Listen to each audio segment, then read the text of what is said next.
Vamos a hablar, como les decíamos, del sudor. Y para eso está con nosotros uno de los dermatólogos más reconocidos de nuestro país, Eduardo López Brán, que es director del Instituto Dermatológico del Hospital Clínico y profesor titular de dermatología de la Universidad Complutense. Buenos días. Hola, buenos días. Buenos días. Bueno, hemos estado viendo hace un instante cómo tratamos de combatir algo que además es un proceso natural, el sudor. ¿Por qué tenemos que combatir el sudor o el olor que lleva aparejado en algunos casos, que no siempre? Sin duda el sudor es algo natural y necesario, porque el sudor es una forma que tiene nuestro organismo para mantener constante la temperatura corporal. Pero es verdad que en algunas ocasiones el exceso de sudoración es un problema muy importante que afecta de modo trascendental a las personas en su relación social y laboral. Nosotros también hemos salido a la calle para ver qué era lo que le preocupaba más a la gente, porque este es un tema que afecta a todo el mundo, y hemos preguntado, estamos hablando de que sudar mucho es un problema, pero también puede ser un problema el polo opuesto. Vamos a ver esa pregunta. Me gustaría preguntarle al dermatólogo si es bueno o malo el no sudar. Si es bueno o malo no sudar. Indudablemente estamos en el problema opuesto, es decir, el exceso de sudoración es un problema y la falta de sudoración es otro problema. Lo ideal es mantener el sudor en unos parámetros dentro de unos límites de normalidad que permitan regular la temperatura del organismo, pero que lógicamente el exceso o el déficit del mismo va a traer consecuencias. En concreto, respondiendo a la pregunta de esta señora, la ausencia de sudor va a permitir o va a dar lugar a que esa piel le falte un componente que necesita para mantener sus condiciones naturales y consecuentemente va a traer eczemas, va a traer problemas, la ausencia de sudor. Doctor, hemos comentado que el exceso de sudor genera un problema no solamente laboral, también social, pero hay casos que todos hemos visto en imágenes que han sido sin duda espectaculares. Prácticamente podríamos decir que han dado la vuelta al mundo, y lo veíamos en el pasado Mundial de Fútbol, justamente con el seleccionador entonces del equipo español, el señor Camacho, viendo, bueno, también hay que tener en cuenta que estábamos en un lugar donde había una climatología muy especial, con un grado de humedad tremendo. Estamos viendo esas imágenes.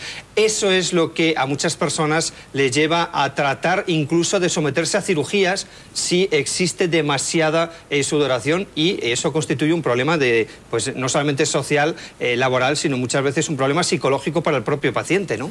Indudablemente esta imagen que ha dado la vuelta al mundo, yo creo que hay muchas más imágenes de personajes públicos que estamos viendo recientemente. Ahora en campaña electoral, si uno se fija bien, también las observa en otras personas, el mismo rodete de sudoración en las axilas. Indudablemente una climatología como la que había en ese caso. En segundo lugar, una tensión emocional añadida. Estábamos jugando un partido muy importante. No podemos evitar esos factores que agravan el problema. 1% de la población, y no es precisamente una estadística menor, tiene un problema de hipersudoración. Y esto hace que lleguen a dotarse terapéuticas que no dejan de ser agresivas, como es esta cirugía que consiste en la eliminación de unos ganglios nerviosos que son los que de alguna forma provocan o estimulan la glándula sudorípara. Pero hoy yo creo que sí tenemos que transmitir un mensaje positivo a estas personas en las que ese exceso de sudor supone un problema en el contacto profesional al dar la mano, un problema en el contacto social al dar la mano en esas primeras relaciones que se establecen en algunos momentos, y es que hoy hay tratamientos que permiten el control del sudor. Incluso hay tratamientos que permiten la regulación, la normalización de esa sudoración durante meses, sin necesidad de recurrir a terapéuticas tan agresivas que yo limitaría a casos en los que no respondiesen a estos otros tratamientos que estamos desarrollando, que estamos realizando actualmente. Que eso ya tiene otro, digamos, otro rango, porque eso ya es patología y tal. Pero vamos a seguir nosotros con los problemas normales, los que tienen más personas. Y hay otra pregunta que está relacionada esta vez con la ropa interior. Me gustaría saber si la camiseta de hilo es buena para el sudor o es mala. Pues yo creo que la camiseta de hilo, en primer lugar, la ropa de hilo es una ropa que tolera bien la piel. Materiales naturales. Materiales naturales. El hilo es indudablemente un material de calidad que las pieles, incluso aquellas pieles que reaccionan de forma más exagerada a estímulos externos, el hilo es un buen aliado. Pero indudablemente, si lo que estamos es intentando evitar la sudoración, cuanto más frescos vayamos, cuanto menos ayudemos, cuantos más factores desencadenantes evitemos, más posibilidades tenemos de que el sudor se mantenga dentro de los límites normales necesarios para el funcionamiento del cuerpo humano. Vamos a conocer más preguntas de la gente, porque desde luego no solamente Camacho, el entonces entrenador de la selección española de fútbol, era el único que tenía problemas con el sudor. Vamos a verlo. Yo tengo un problema. El problema es que sudo mucho por los pies y por los sobacos. ¿Me da usted alguna solución para eso? Indudablemente las zonas donde se produce habitualmente este problema de sudoración son las axilas, son las palmas de las manos y las plantas de los pies, porque son las zonas del cuerpo en las que hay mayor acúmulo de glándulas sudoríparas, un tipo de glándulas sudoríparas concreto, glándulas sudoríparas acrinas. Bueno, pues le recomendaría a este señor que además de tener una higiene correcta, utilice pues algún antiperspirante, algún antitranspirante que aliviará sin duda su problema. Yo entiendo que con eso será suficiente y si no fuese así, pues ya lógicamente tendría que consultar a su dermatólogo buscando ya otras soluciones médicas que permitiesen aliviar esta situación. Lo hemos dicho, no sé si, vamos, yo creo que sí que conviene porque muchas veces se confunde el tema del sudor, de sudar, que es un acto natural, lo estábamos diciendo, con el tema del olor. Y es que hay gente que también se cree que echándose desodorante, si uno no se lava, eso es una receta mágica. Yo creo que la receta mágica es... El lavarse, ¿verdad? Habría que decirlo. No me atrevería a decirlo de lavarse tan contundentemente, pero no es una higiene corporal correcta. Parece que queda más elegante y más dermatológico. Sí, más fino es, pero vamos. Una higiene corporal correcta e indudablemente, después de esa higiene corporal correcta y de un correcto secado. Es muy importante, después de lavarse adecuadamente aquellas zonas olorosas como son las axilas, las plantas de los pies y la región genital, es muy conveniente secar bien la zona. Y después, eso sí, de acuerdo con la novia, en su caso con la mujer, como decía antes este señor, apliquemos el desodorante que tenga poco perfume. Pero si hay que elegir alguno que tenga poco perfume, ahora sí no podemos evitar que tenga un poquito, de acuerdo con los que nos rodean. Doctor, precisamente en relación un poco a esto que nos comentaba, es curioso porque en el mercado prácticamente tenemos de todo. Y hay desodorantes específicos para personas que, digamos, tienen una mayor transpiración, que tienen un mayor sudor, precisamente quizás por el ejercicio, no solamente laboral, sino muchas veces el ejercicio deportivo que se realiza. Y hay desodorantes especialmente previstos para personas que hacen deporte. ¿Eso de verdad es eficaz? ¿Tiene algún, no sé, algún componente que impida la sudoración o que evite que esa sudoración huela peor? Indudablemente hay desodorantes que en su composición incluyen sustancias que pueden conseguir una retención sudoral durante más tiempo. Entonces, lógicamente, aquellas personas que estén sometidas a un esfuerzo físico mayor, que esto va a provocar un incremento, tendrán que buscar desodorantes que tengan una mayor capacidad de retención y que además tengan una mayor duración en el tiempo, ¿no? Indudablemente, en cualquier caso, estas personas que realizan este ejercicio físico más importante, yo creo que son conscientes de la necesidad de extremar esos cuidados de higiene y de extremar la reposición más frecuente del desodorante, que mientras que una persona no sometida a tensión emocional o a tensión física puede durar incluso todo el día, en estas personas requiere una reaplicación con más frecuencia. Vamos a seguir escuchando las dudas de la gente, hemos salido a la calle, ya lo sabe, y hay una hora que llega el verano, el calor, hay una duda que tiene algo que ver con las duchas frías. Pues que yo ahora en verano, cuando tomo el sol en la piscina y tal, pues estás sudando y te obligan a darte una ducha fría, y no sé si eso es bueno después de tomar el sol o no.